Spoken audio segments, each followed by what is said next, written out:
Dana, what's wrong with UFC, man? Give me the belt! Yo! Abu Dhabi, thank you, Sheikh. Help me, help me. I'm live here now. This is best country in the world.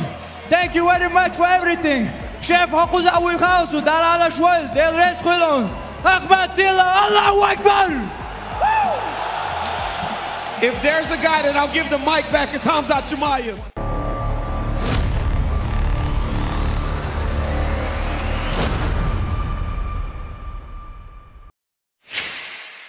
Dunia UFC bakal meledak akhir bulan ini.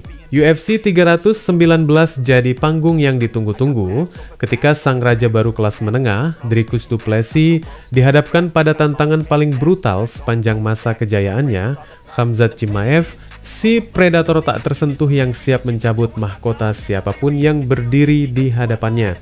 Bersama Oktagon 75, apa bahayanya di saat Khamzat hanya mengandalkan kekuatannya? I want you to feel free from the chains that last, and to believe in what you got, it was built to last, yeah. Now that I've been put through hell, I never got anyone's help, I had to do it all myself. I don't ever slow up, no I don't take shit, I've got no love for the fakeness. If you wanna play tough and wanna hate this, I'll always show up. Chimaev datang bukan cuman bawa nama besar, rekornya bersih, reputasinya ganas. Dia udah ngebantai beberapa legenda hidup UFC kayak Kamaru Usman dan Robert Whittaker, tanpa ampun, tanpa ragu. Dan sekarang, dia berdiri di gerbang sabuk juara mengetuk keras pintu singgasana dengan aura haus darah. Tapi, di balik riuhnya hype untuk Chimaev, ada satu nama yang mulai mencuri perhatian. Reinier de Ridder, si seniman submission asal Belanda, muncul pelan-pelan tapi pasti. Beberapa waktu lalu dia juga berhasil menghempaskan Whittaker yang udah kelihatan ngos-ngosan, membuktikan kalau dia bukan sekadar pendatang baru numpang lewat. Dia sedang bangkit dan langkahnya makin percaya diri. Sementara dunia menyorot duel du Plessis versus Chimaev, de Ridder justru punya pandangan tajam yang bikin bulu kuduk merinding. Dalam satu momen wawancara, dia membedah karakter dua petarung utama UFC 319 itu dengan kepala dingin dan intuisi petarung veteran. Dia menilai justru Chimaev bakal jadi lawan yang lebih mudah untuk dipersiapkan. Alasannya sederhana tapi dalam, gaya bertarung Chimaev lebih bisa diprediksi. Pegulat dominan dengan pukulan keras, dunia MMA udah sering lihat yang kayak gitu. Sebaliknya, de Ridder melihat du Plessis sebagai teka-teki gila yang susah ditebak.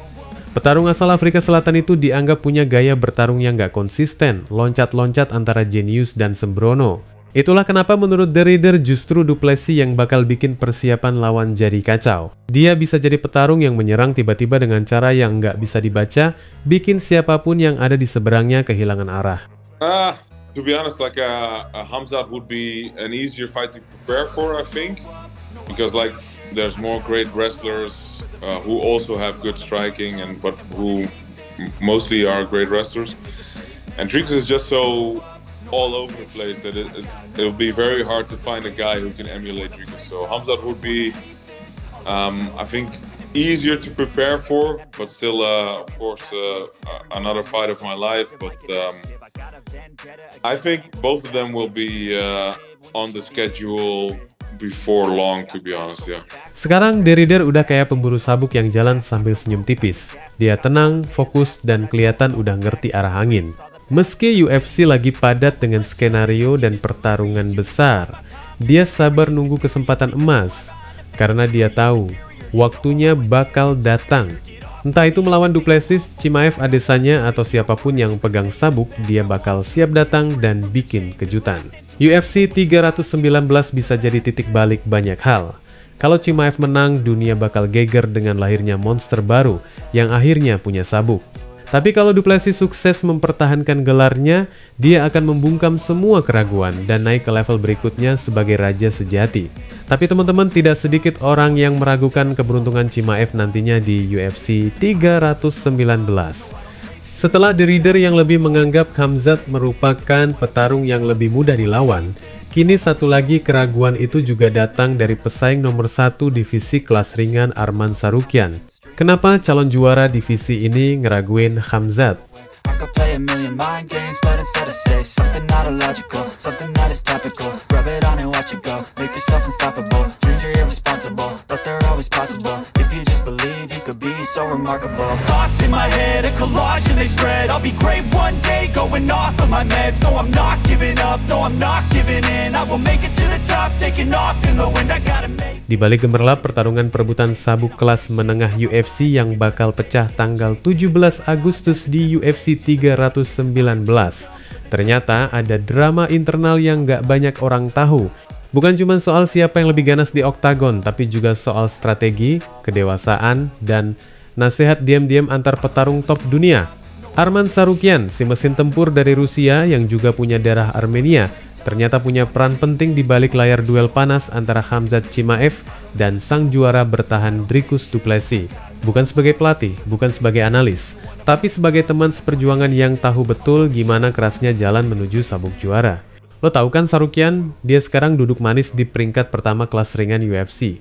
Tapi meski beda divisi, dia punya koneksi personal sama Khamzat. Mereka bukan sekadar kolega. Mereka pernah latihan bareng, sharing matras, sharing peluh, dan mungkin juga sharing kegilaan. Dalam sebuah obrolan bareng Kamil Gaziev, Tsarukyan buka-bukaan soal satu sisi dari Khamzat yang jarang terekspos media, overtraining. Gilanya, Khamzat tuh tipikal petarung yang terlalu cinta sama kerja keras. Bukan rajin lagi, tapi kayak nggak bisa berhenti. Abis sparring keras, lanjut ngebom samsak. Habis itu masih angkat barbel, gebukin mitts, push up, sit up kayak robot rusak yang nggak tahu tombol off-nya ada di mana. Dan ini bukan cuma masalah capek teman-teman. Buat petarung kelas dunia, peaking alias performa puncak itu adalah kunci.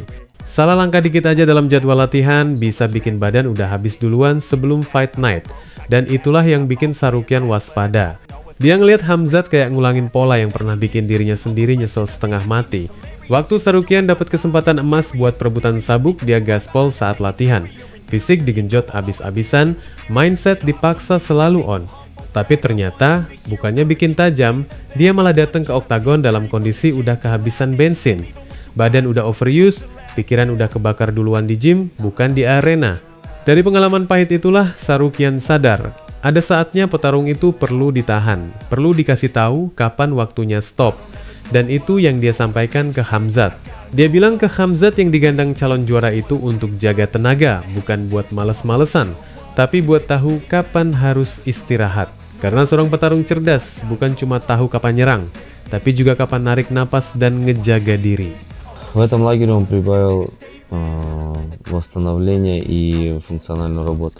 То есть он работает над функционалкой 2 раза в неделю отдельно, помимо спарринга, помимо борьбы, он работает с тренером именно по функционалке. Ну, и кардио, да, кардио, да. И я думаю, что в этом бою он должен хорошо. Да, сейчас он его проверяет каждый день, его восстановление, он встает, и есть монитор, где показывает его восстановление каждое утро. И если он находится в яме, то из ямы вытаскивают, дают больше отдохнуть, чтобы он был свеж и мог выполнить. Потому что ты, если придешь перетренированный на спарринг, ты не сможешь отработать. И из-за этого вот этого парня нужен человек, который будет 24/7 контролировать его и останавливать. Lo bisa bayangin betapa dalamnya makna nasihat itu. Ini bukan sekadar omongan antara dua atlet. Ini kayak transfer ilmu hidup dari satu veteran ke calon legenda. Karena Tsarukyan tahu, Khamzat bukan petarung biasa. Dia punya potensi jadi monster UFC yang mendominasi beberapa tahun ke depan. Tapi semua itu bisa runtuh kalau dia nyerahin seluruh energinya ke gym sebelum duel dimulai. UFC 319 bakal jadi momen penentu. Apakah Khamzat bisa ngerem ambisi gilanya di ruang latihan dan nyimpen amunisi buat ngerobohin du Plessis? Atau justru dia datang dengan baterai udah setengah habis gara-gara terlalu ngebut sebelum waktunya? Di balik duel epik yang akan ditonton jutaan orang di seluruh dunia, ada secuil momen manusiawi yang jarang terlihat. Dua petarung elit, yang satu baru aja kecapean mengejar sabuk, yang satu lagi baru mau mulai perjalanannya ke tahta tertinggi, saling mengingatkan. Karena kadang musuh terberat seorang petarung bukanlah lawan di seberang oktagon, tapi ego dan ambisi dalam dirinya sendiri. Wassalamualaikum warahmatullahi wabarakatuh. I'll always show up.